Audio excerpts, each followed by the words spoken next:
Donc le QR code, qui est une technologie qui est vraiment répandue au niveau mondial, c'est une technologie qui aujourd'hui est presque devenue universelle. On a plus de 89% des Français qui reconnaissent le QR code. Je reviendrai sur les usages tout à l'heure. Qui a l'avantage donc d'être connu par le grand public, reconnu.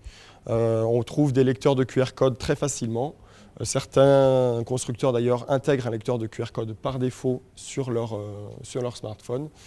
Et aujourd'hui, c'est une technologie qui va vous permettre, en un clic, en un scan, d'accéder à une information digitale ou de déclencher une expérience digitale, aussi bien très simple, comme accéder à un site internet mobile, que plus complexe. On peut aller vers des applications métiers, encore une fois, par exemple, scanner un QR code pour accéder à des informations sur des horaires de fréquentation, sur des horaires de bus, par exemple, ou bien sur des applicatifs liés à un CRM, où l'utilisateur va directement se retrouver à enrichir le CRM de la marque, faire ce lien avec l'identité que la marque connaît de l'utilisateur pour lui proposer un contenu contextualisé.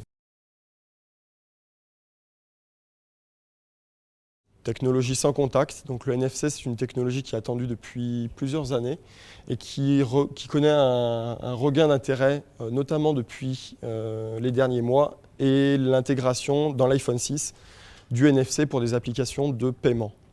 Donc l'idée du NFC, c'est qu'au lieu d'ouvrir votre téléphone, d'ouvrir un scanner de QR code, de le pointer vers le QR code ou vers un Blim d'ailleurs avec l'application Ublim, là on va simplement avoir une technologie sans contact, donc qui est intégrée dans le téléphone. Vous avez une puce sur un support. Je crois que Frédéric a prévu une petite démo après. J'en avais prévu également une de mon côté. On en fera une des deux. Vous approchez le téléphone du support et l'action se déclenche immédiatement. Donc une expérience utilisateur qui est vraiment très simple et très intuitive si l'utilisateur sait comment ça fonctionne.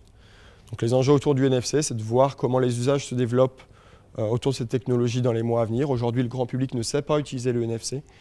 Donc nous, aujourd'hui, quand on travaille sur le NFC, on travaille sur des projets pilotes, principalement avec des grosses marques qui veulent expérimenter cette technologie dans un environnement fermé où ils vont expliquer à l'utilisateur comment l'utiliser. Aujourd'hui, vu que la technologie n'est pas connue du grand public, on n'est pas capable de lancer des opérations nationales, par exemple, avec derrière des taux d'usage satisfaisants. Donc une technologie à suivre, le NFC, avec du sans contact. Et on travaille également sur la reconnaissance d'image. Donc l'idée, c'est qu'au lieu de reconnaître un tag, vous allez directement reconnaître une image. Donc, par exemple, tout logo, le logo de l'ISEG par exemple, peut être reconnu avec une application dédiée et déclencher derrière une expérience digitale.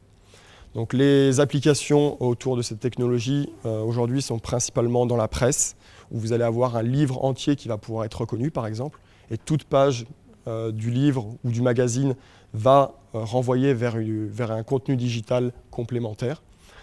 Et d'autres applications qui risquent d'arriver plutôt dans des environnements fermés. Ceci est un Blim, donc les petits ronds que vous voyez avec les points, certains connaissent déjà sûrement. Et il donne accès, en fait, quand on le scanne avec l'application Ublim, à de l'information en temps réel. Donc c'est un code de la technologie qui renvoie à une expérience mobile, un usage centré utilisateur.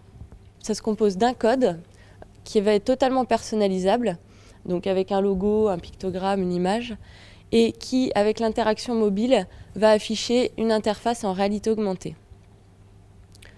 Donc la réalité augmentée, on peut en faire avec le mobile, mais aussi avec des tablettes, et comme l'a dit Frédéric tout à l'heure, avec des lunettes.